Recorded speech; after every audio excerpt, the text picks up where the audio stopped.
Assalamualaikum warahmatullahi wabarakatuh.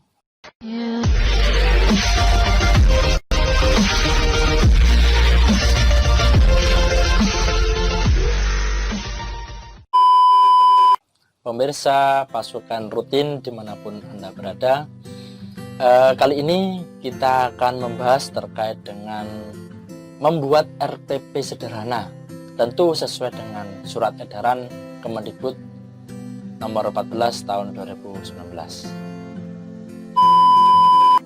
Untuk membahas RPP yang sederhana ini perlu kiranya kita akan mengetahui terlebih dahulu bagaimana surat edaran dari Kemendikbud, lalu kita akan melakukan contoh langkah konkretnya seperti apa. Nah, untuk contohnya saya telah menyiapkan dua, yakni bentuk potret berdiri RPP dan juga bentuk landscape tidur. Bagaimana contoh RPP sederhana 2020? Ikuti terus video ini.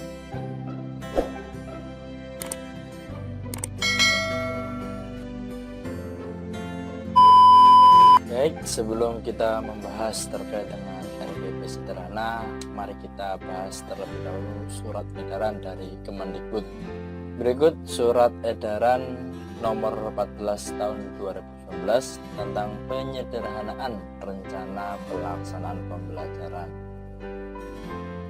Di sini kita lihat menindaklanjuti peraturan Mendikbud terkait dengan pelaksanaan kurikulum 13 dengan norma yang disamakan berikut. Yang pertama, penyusunan RPP dilakukan dengan prinsip efisien, efektif, dan berorientasi pada murid.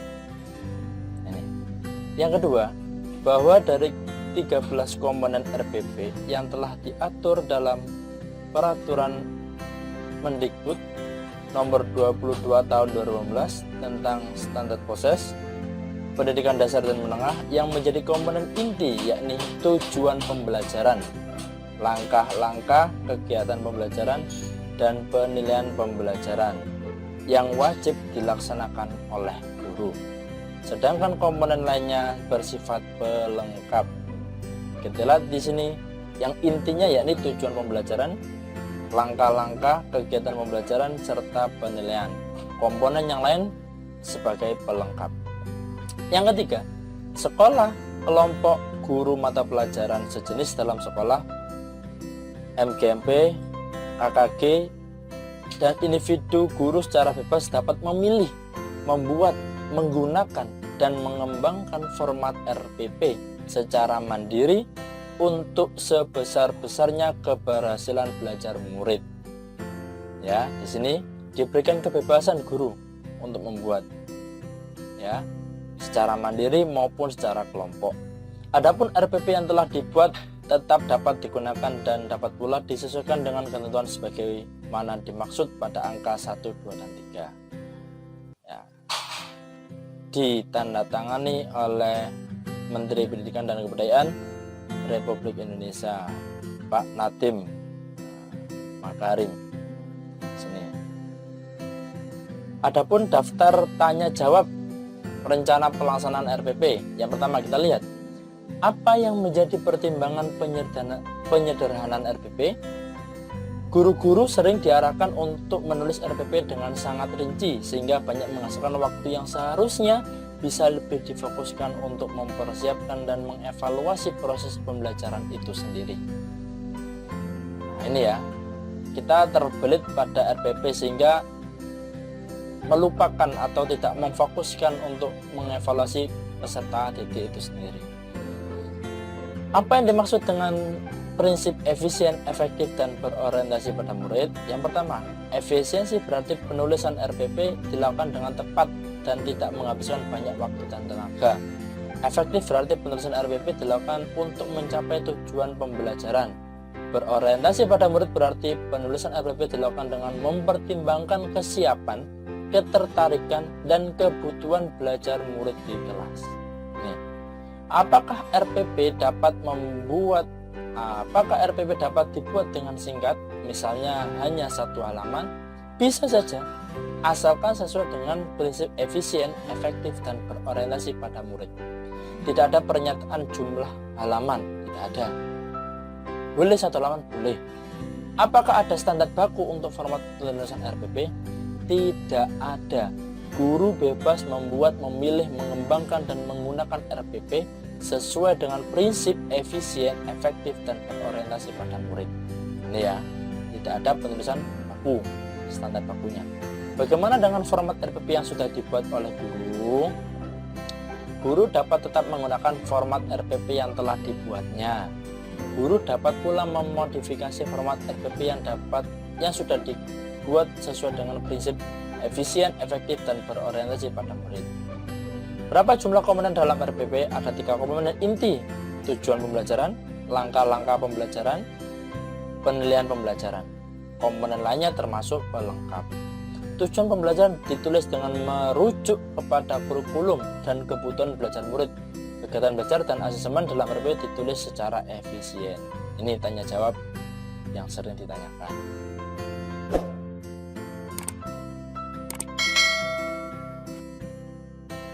Berikut contoh model format RPP sesuai surat edaran Kemendikbud nomor 14 tahun 2019 yang telah dirumuskan. Di sini ada nama satuan pendidikan, nama sekolahnya, mata pelajaran. Kalau di SD ada tema berapa, kelas berapa, semester berapa. Terus di sini ya bukan ya, materi pokok, terus alokasi waktu, tujuan pembelajaran di sini, langkah-langkah kegiatan pembelajaran, ada alat dan bahan, alatnya apa saja, bahannya apa saja, serta pertanyaannya apa. Siswa berlatih praktek apa bla bla bla, mengerjakan tugas halaman buku halaman berapa sekian dan sekian. Siswa mempresentasikan hasil kerja kelompok atau individu bla bla bla. Menyimpulkan dan penilaian pembelajaran, ini kesimpulannya bagaimana dan penilaiannya seperti apa, lalu ditandangani oleh kepala sekolah dan guru mata pelajaran. Ini yang format yang telah disediakan oleh Kemendikbud. Selanjutnya langsung langkah konkretnya.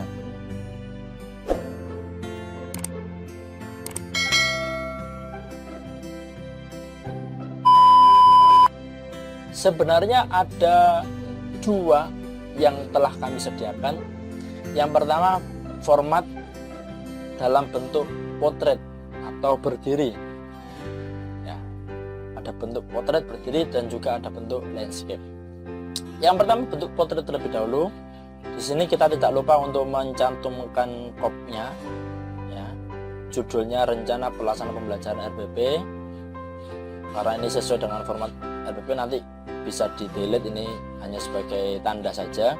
Nama satuan pendidikan SMP Negeri 48 Surabaya, mata pelajaran Pendidikan Agama Islam dan Budi Pekerti, kelas 8 semester ganjil.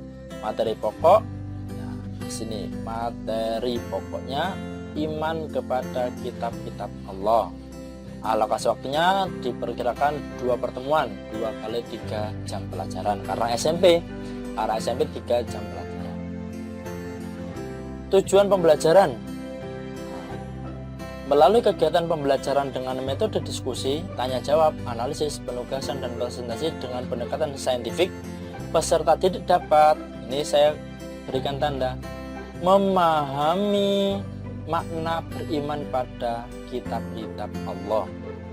Ini saya ambil dari KD 3. Terampil menyajikan dalil naqli tentang beriman kepada kitab-kitab Allah. Saya ambil dari KD 4. Ini ya. Ini saya ambil dari KD 3, ini saya ambil dari KD 4. Sehingga peserta didik dapat menghayati dan mengamalkan ajaran agama Islam. Berhubung mata pelajarannya Pendidikan Agama Islam, maka saya langsung tulis Islam. Apabila mata pelajarannya umum, kayak matematika, bahasa Inggris, dan seterusnya, bisa diganti ajaran agama yang dianutnya. Dapat mengamalkan ajaran agama yang dianutnya melalui belajar materinya, mata pelajarannya apa? Pendidikan Agama Islam dan Budi Pekerti. Mengembangkan sikap, karakter jujur, peduli, dan bertanggung jawab, serta dapat mengembangkan kemampuan berpikir kritis, berkomunikasi, berkolaborasi, berkreasi yang memenuhi 4C serta berliterasi. Selanjutnya langkah-langkah kegiatan pembelajaran seperti format yang tadi, ada alat dan bahan. Alatnya ya berupa LCD, laptop, spidol, papan tulis. Bahannya PowerPoint yang sudah disediakan, video pembelajaran yang berkaitan dengan materi tersebut. Pertanyaannya seputar materi, ya beberapa saja saya cantumkan di sini.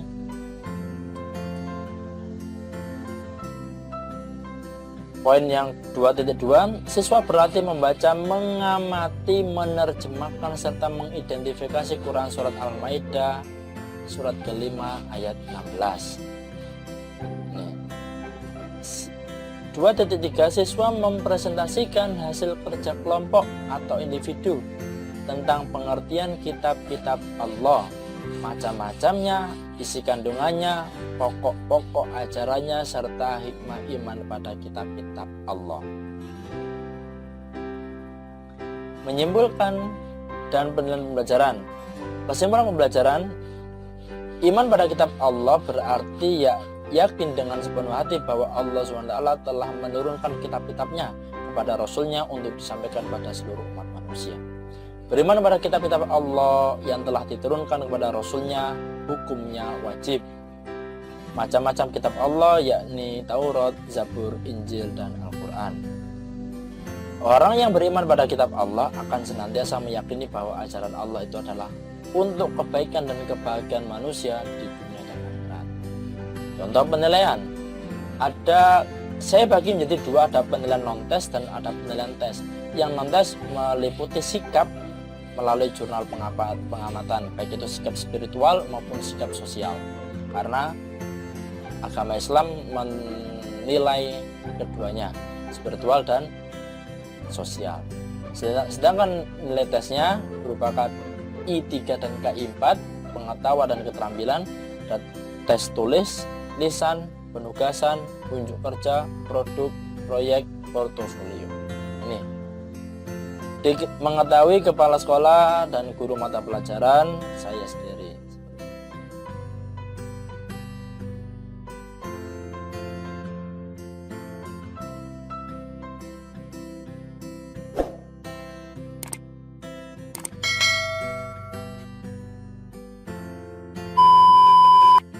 Sedangkan contoh yang landscape sudah kami buat seperti ini. Ini pun juga satu lembar, hanya satu lembar. Tidak lupa kami cantumkan kopnya.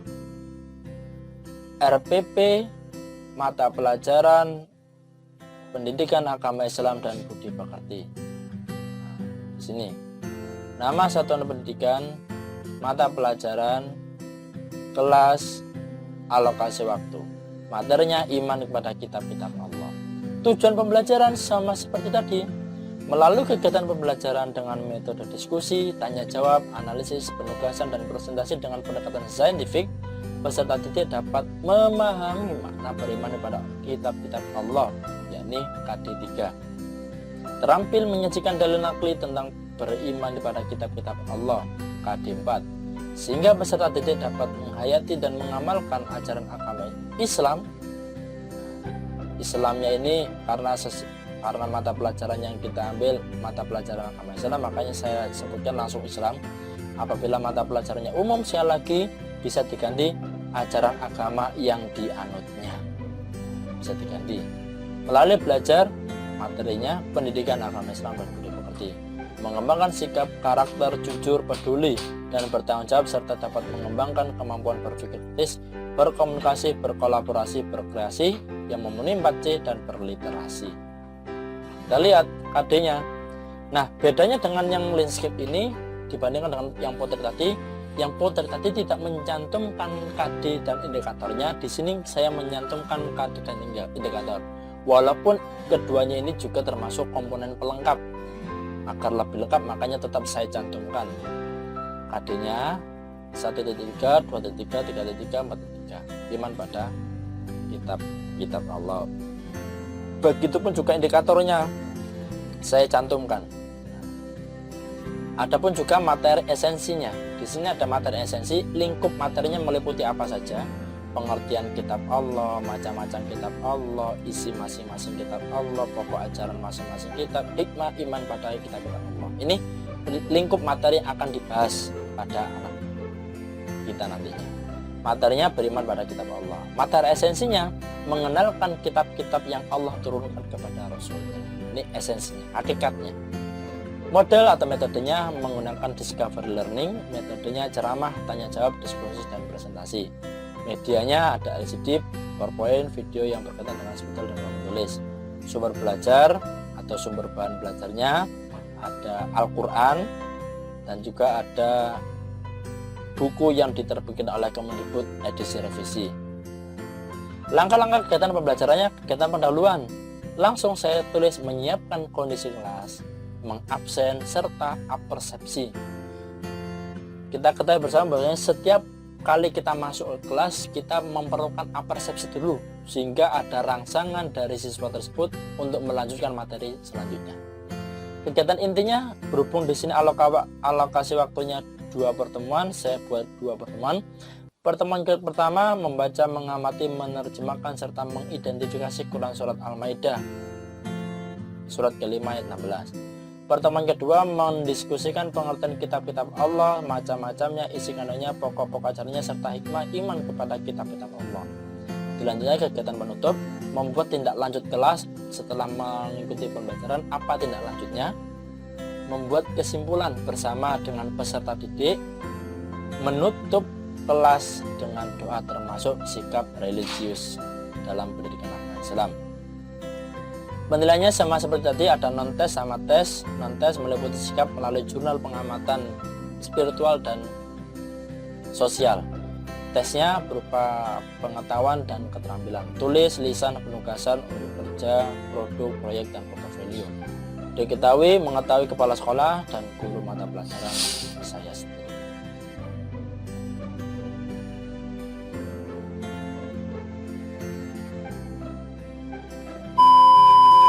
Demikian pemaparan RPP sederhana 2020, mudah-mudahan bermanfaat.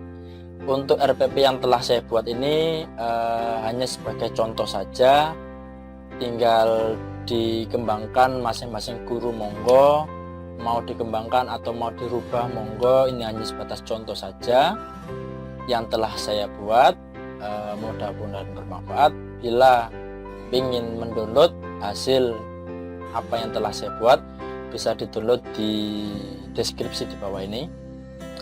Bila Anda menginginkan membuat RPP dengan mata pelajaran yang lain, silakan klik komen di bawah ini. Jangan lupa subscribe. Sekian dari saya, mudah-mudahan bermanfaat. Assalamualaikum warahmatullahi wabarakatuh.